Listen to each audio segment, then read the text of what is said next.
চট্টগ্রাম বন্দরের এনসিটি দেশি বিদেশি প্রতিষ্ঠানের কাছে ইজারা দেয়ার পাঁয়তারা বন্ধ, লালদিয়ার চর ইজারা চুক্তি বাতিল, শ্রমিক কর্মচারী ঐক্য পরিষদের ৯ দফা দাবি এবং শ্রম সংস্কার কমিশনের সুপারিশ বাস্তবায়নের দাবিতে চট্টগ্রামে শ্রমিক জনসভা অনুষ্ঠিত হচ্ছে।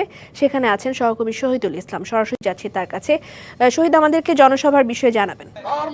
চট্টগ্রাম বন্দরের এনসিটি টার্মিনাল দেশি বিদেশি যে প্রতিষ্ঠানগুলো আছে সেখানে যে সরকার যে দিয়ে দেওয়া হচ্ছে সেটার প্রতিবাদে আসলে চট্টগ্রামে এই সাগরিকা মোড়ে এই মুহূর্তে চলছে যে শ্রমিক সমাবেশ। সেখানে আমরা দেখেছি চট্টগ্রাম বন্দরের যে শ্রমিক কর্মচারী ঐক্য পরিষদের আয়োজনে যে শ্রমিক সমাবেশ এখন চলছে সেটা আসলে এখনো চলমান রয়েছে। এখানে আমরা দেখেছি বিভিন্ন ধরনের যে শ্রমিক আছে তারা আসলে সমাবেশস্থলে এখানে এসেছেন। এছাড়াও আমরা একটু কথা বলতে চাই শ্রমিক যে জাতীয়তাবাদী শ্রমিক দলের চট্টগ্রাম বিভাগের সাধারণ সম্পাদক শেখ বাহার ভাইয়ের সাথে আমরা একটু কথা বলবো। ভাই, এই যে আপনারা যে কর্মসূচি করছেন সেটা আসলে কিসের জন্য কর্মসূচি করছেন এবং পরবর্তী কোনো কর্মসূচি আছে কিনা সেটা একটু জানাবেন।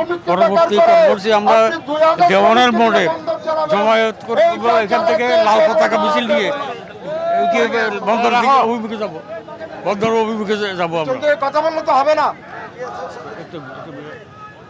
আমাদের শ্রমিক ফেডারেশনের যে আপনি শুনছিলেন আসলে তিনি আসলে কাজী বাহার, যিনি আসলে চট্টগ্রাম বিভাগের যে সাংগঠনিক সম্পাদক শ্রমিক দলের, তিনি আসলে এখানে বক্তব্য রাখছেন এবং তিনি যে তাদের যে পরবর্তী যে কর্মসূচি সেটা আসলে এই সমাবেশের পরে আসলে তারা ঘোষণা করবেন বলে জানা গেছে। এছাড়াও যে শ্রমিক সমাবেশ এখন এখানে চলছে সেটার বিভিন্ন যে শ্রমিকরা রয়েছে সেখানে তারা এখানে এসেছেন এবং তারা বলতে চেয়েছেন যে সরকার আমেরিকার যে প্রভাবশালী কোম্পানি রয়েছে ডিপি ওয়ার্ল্ডের সঙ্গে তারা আদান করে সরকার এই যে চট্টগ্রাম বন্দর রয়েছে তাদেরকে আসলে দিয়ে দেওয়া হচ্ছে।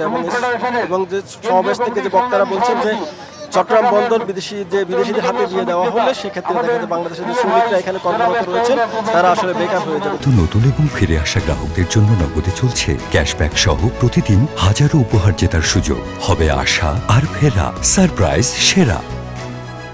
তারা কিছুতেই শ্রমিকদের বেকারত্ব তারা দূর করতে চান এবং তারা কিছুতেই চট্টগ্রাম বন্দর বিদেশিদের হাতে দিবেন না বলে আমাদের জানিয়েছেন। এছাড়া এখান থেকে তারা বলছেন যে অতীতে যারা পেশিবাদী কার্যক্রম করেছে তারা আসলে দেশ থেকে বিদায় নিলেও যাদের যে নিয়োজিত যে লোকজন রয়েছে তারা আসলে এখন পেশিবাদের নিয়ে এই চট্টগ্রাম বন্দরকে বিদেশিদের হাতে দিয়ে দেওয়ার জন্য তারা আসলে এখানে নানান রকমের এক ধরনের একটা চক্রান্ত করছে।